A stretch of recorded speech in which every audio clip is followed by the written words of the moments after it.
नमस्कार। आपका बात 25सी में स्वागत है। तो बात 25सी में हम एक उस सपने की बात कर लेते हैं जो कि धराशायी होके गिर गया। और वो धराशायी होकर के जो बंगाल में उद्भव हुआ था वामपंथ का, नक्सलबाड़ी आंदोलन से।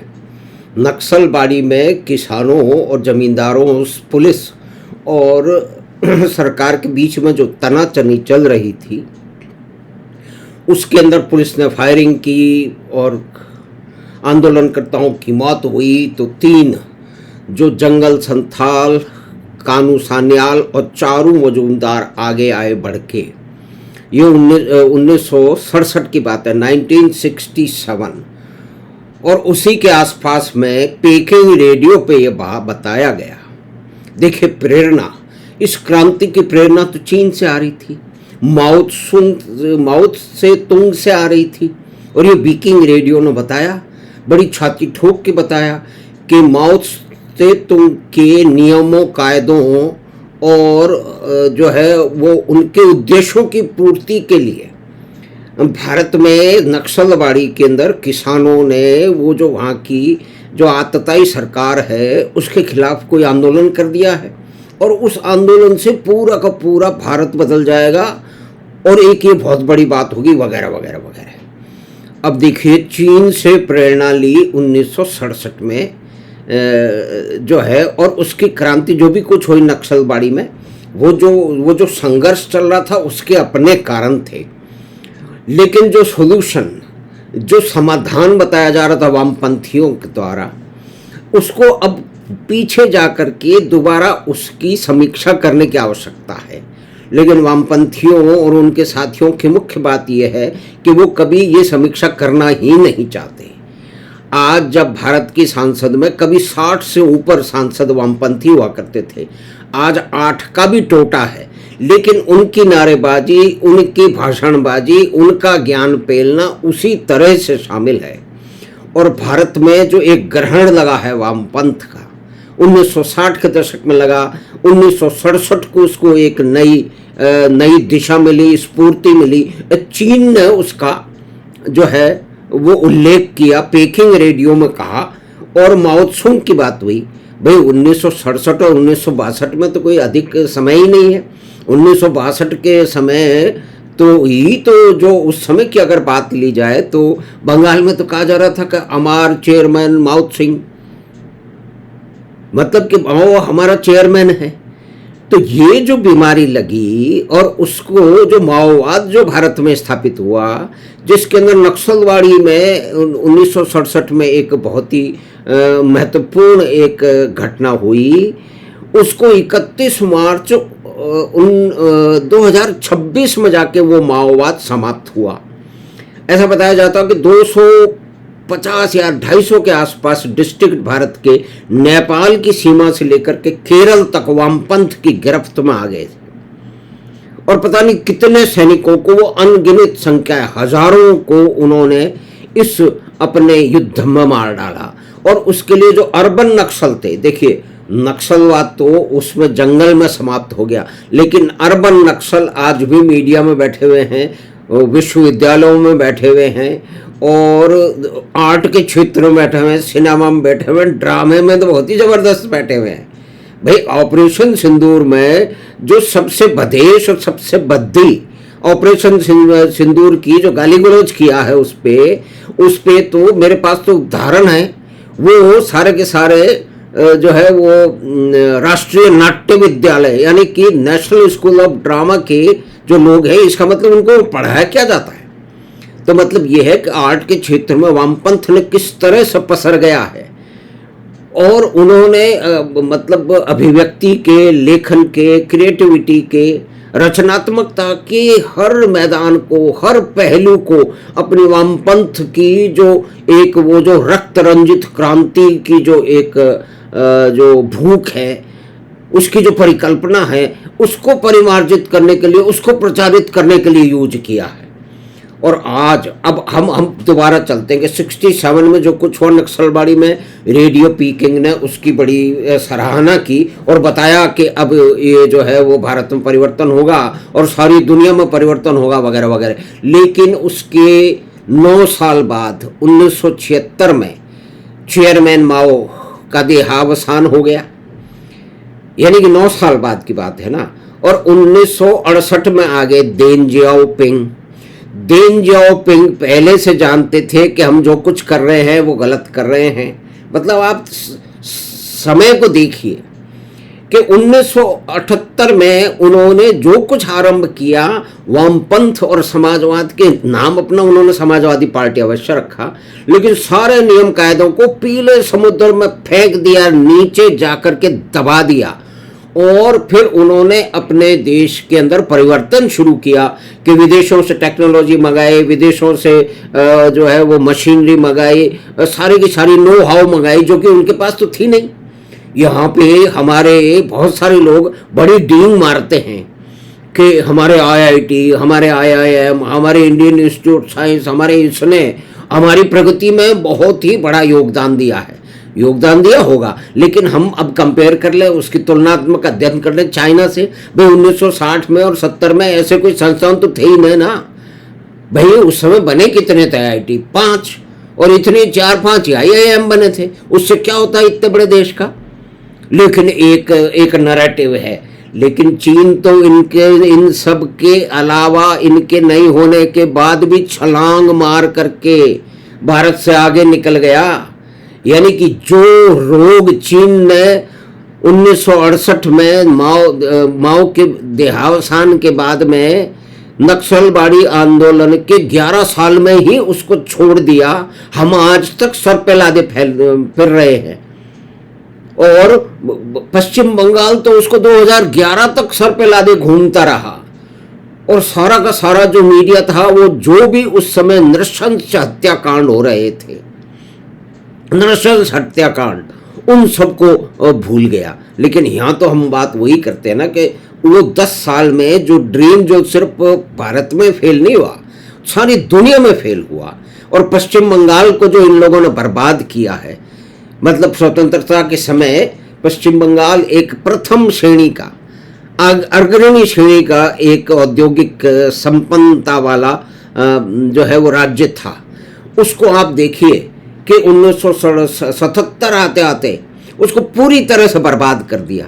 और आज तो जीडीपी में उसका कंट्रीब्यूशन 5% से भी कम है। और इन्हीं सभी कारस्तानियों के चलते हुए जो है वो बंगाल सबसे पीछे रहा है। यानी कि भारत के पीछे रहने में वामपंथियों का एक और समाजवादियों का, उनके साथियों का एक मुख्य हाल है। और उसका कारण रहा वो सपना जो टूट गया, जो फेल हो गया, the dream that failed not only in India, not only in West Bengal, but it failed all over the world, but it destroyed Bengal and thereby destroyed part of the Indian progress। क्योंकि industry जो भी थी वहाँ पे इस दौरान में उन सब की कुटाई पिटाई शुरू हो गई। बड़े बड़े उद्योगपतियों को परेशान किया गया, रोज के रोज धरने, रोज के रोज प्रदर्शन, व्यवस्थापकों को पीटा गया, उन्हें डराया गया, उन्हें धमकाया गया। और एक बहुत ही जाने माने उद्योगपति को कलकत्ता की सड़कों पे नंगा दौड़ाया गया, करीब करीब नंगा दौड़ाया गया। और उसके बाद वो 1 हफ्ते बाद ही वहाँ से पलायन कर गए। अपना पूरा का पूरा व्यापार उन्होंने समेट लिया बंगाल से। और उनका अनुसरण करते हुए बहुत सारे लोग उन्होंने भी ऐसा किया। और आज अंत में स्थिति ये हो गई कि अभी जो है, अभी ममता दीदी के राज में इतना नृशंस, मतलब वामपंथियों को तरह नृशंस राज था, उसकी भूमिका की बात हो रही है। यानी कि उस भूमिका में कितनी बड़ी गलतियां रही कि जिस चीन का अनुसरण करके यहाँ पे 1967 में और 60 में 62 में तो बोला जा रहा था कि चीन का जो है चेयरमैन हमारा चेयरमैन है। और फिर 67 में जो कुछ नक्सलबाड़ी में हुआ उसकी आज तक पूजा अर्चना होती है। लेकिन वो सब कुछ फेल हो गया। उस सब ने बंगाल को पीछे कर दिया और उसी तरह से करते हुए भारत को भी पीछे कर दिया। जो बंगाल से कंपनियां उठ के गईं उनको कहीं दूर जगह जाकर के उनको स्थापित होने में एक समय लगा, और एक इंडस्ट्रियल क्षेत्र जिसकी इसमें एक समय लगा था, उसकी प्रगति में, उसकी स्थापना में ऐसे रातों रात तो नहीं हो जाता ना, उसको इन वामपंथियों और उनके साथियों ने नष्ट कर दिया।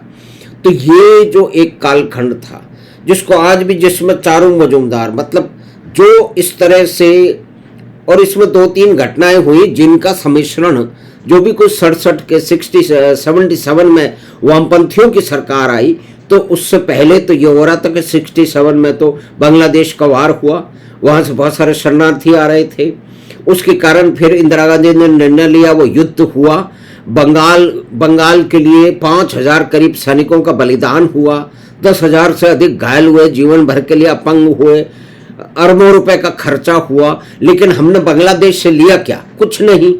यानी कि वो चिकन नेक थी, उसको भी बढ़ाया नहीं, यानी कि कोई स्ट्रेटजिक, उस युद्ध का कोई स्ट्रेटजिक एलिमेंट था ही नहीं। वो सेना तो डिसाइड नहीं कर सकती थी, वो तो राजनीतिक नेतृत्व को डिसाइड करना था, लेकिन उनकी तो कोई दृष्टि नहीं थी, उनको तो सिर्फ वो जीतना था और उससे जीत करके अपनी सत्ता को दोबारा से स्थापित करना था। वो हो गया, और फिर उस जीत में जो भी कुछ जीता गया वो शिमला में वापस लौटा दिया गया बड़े आराम के साथ में। भारत की किसी लॉन्ग टर्म स्ट्रेटेजिक थिंकिंग का कोई काम ही नहीं रहा। तो कुल मिला के बात यह है कि ये जो समय था जिसने वामपंथ को, पहला तो बांग्लादेश का जो है वो युद्ध, और उसके बाद के अंदर वामपंथ का उभार, वहाँ की यूनिवर्सिटियों में, कॉलेजों में, गांव में, शहरों में, कस्बों में वामपंथियों का प्रचार प्रसार, और बंगाल के लोगों का उस आइडियोलॉजी में, या कि किसी भी एक भावुक लोगों का आइडियोलॉजी में विश्वास कि इससे दुनिया बदल जाएगी, इससे गरीबी खत्म हो जाएगी, इससे बराबरी आ जाएगी, ऐसा दुनिया में कहीं नहीं हुआ है। और जिस देश की तुलना करते हुए, जिस देश का अनुसरण करते हुए, जिस आइडियोलॉजी को, माओ को, जिस नेता का अनुसरण करते हुए उसके अपने देश में सब कुछ पलट गया 11 साल में, और वो देश 40 साल में दुनिया की फैक्ट्री बन गया, और आज हमसे 5 गुना आगे है। 1990 तक, 85 तक, 90 तक, 95 तक भारत की और चाइना की जीडीपी करीब करीब बराबर रहती थी, लेकिन चाइना ने जो बाद में छलांग मारी है, तो यानी कि हमारा जो संसाधन, इंटेलेक्चुअल संसाधन, जिसको बताया जाता है कि चाचा नेहरू ने स्थापित किया, और उनके कारण ही भारत बहुत आगे खड़ा है।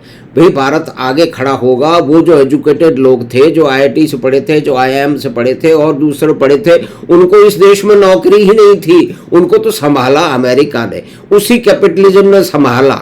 50 लाख लोग वहाँ पे करोड़पति बन गए जाके, मतलब 10-20 लाखपति तो बन ही गए। आज अमेरिका में भारतीयों की जो औसत आय है वो अमेरिकन से ज़्यादा है, 1.5 गुनी के करीब ज़्यादा है। यानी कि उनके टैलेंट का इस्तेमाल किसने किया? यानी कि बनाया तो हमने, टैलेंट का इस्तेमाल किया अमेरिका ने, ठीक है, उनको लाभ हुआ और भारत का एक नाम हुआ। लेकिन क्या ये उद्देश्य था? ये उद्देश्य तो नहीं था ना। लेकिन क्या बात है कि आप लोगों को पढ़ा रहे हैं लेकिन आप उनको काम नहीं दे रहे हैं। क्यों? क्योंकि आपने ढक्कन लगा रखा है इंडस्ट्रियलाइजेशन पे, आपको व्यापारियों से घृणा है।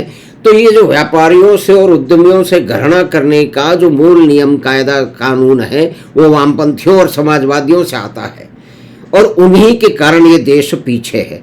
तो ये जो ड्रीम दैट फील्ड, यानी कि जिस चीन से और माओ से सुंग से जो कि प्रेरणा लेकर के ये नक्सलवाड़ी का आंदोलन शुरू हुआ था, इसने आप देखिए कि 60 साल तक, यानी कि वो एक ऐसी बड़ी व्याधि थी कि वो 60 साल तक बंगाल को नष्ट करती रही, और उसके ऊपर कभी लिखा नहीं गया कितना नष्ट हो गया है। आज टाटा वापस जा रहे हैं, यानी कि दीदी जो आए हैं ये तो टाटा नैनो की फैक्ट्री के लाश पर चढ़ के जो है सिद्धांत है, लेकिन वो बात हम बाद में डिस्कस करेंगे। अभी पहली बात है उस मूलभूत कारण की, उस विचारधारा की जिसने नक्सलवाड़ी आंदोलन को हवा दी। और उसके बाद में जब 1962 में एक चुनाव हुआ और सिद्धार्थ शंकर रे वहाँ के मुख्यमंत्री बने, तो उन्होंने ये निर्णय लिया कि ये जितने भी जो उत्पात कर रहे हैं वो सीपीएम के लोग, उनको सबक सिखाया जाए। तो ऐसा कुछ हुआ कुछ क्षेत्रों में कि 48 घंटे में सीपीएम से जो है वो संबंध रखने वाले, उनकी स्टूडेंट यूनियन के रखने वाले, उनके जो क्रांतिकारी वगैरह नारे लगाने वाले जो लोग थे, 150 के अधिक को घरों से निकाल के पीट करके उनको मार दिया गया। और उसके बाद तो फिर आ गई इमरजेंसी। इमरजेंसी में सारे देश में जो कुछ हुआ वो बंगाल में उसका अदर कुछ अदर हुआ, क्योंकि जो है वो बंगाल में तो पहले से ये सब चल रहा था। वामपंथ का रोग जो है वहाँ की नसों में, वहाँ के समाज में, वहाँ की राजनीति में घुस चुका था। तो फिर उसने तो एक लंबे समय तक इस देश के समाज की बलि लेनी थी, वो आज तक ले रहा है। उस बलि से, लगातार बलि से अभी इस बंगाल को और देश को छुटकारा मिला है 4 मई को, जबकि इस कालखंड में इस देश में एक भी वामपंथी सरकार नहीं है। ये एक अच्छा उदाहरण है। और जो 67 के अंदर जो बने थे मुख्यमंत्री ज्योति बसु, वो 22 साल बाद के अंदर उन्होंने, जब अटल बिहारी प्रधानमंत्री बने तो यहाँ नहीं, उन्होंने बांग्लादेश में उनका अपमान किया और उनके साथ मिलने से मना कर दिया और उन्होंने कहा कि मैं इनको अपना प्रधानमंत्री नहीं मानता हूं।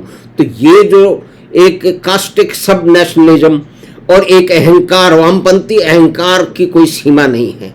आप किसी वामपंथी से देख लीजिए, अगर उसमें अहंकार नहीं है तो वो वामपंथी है ही नहीं।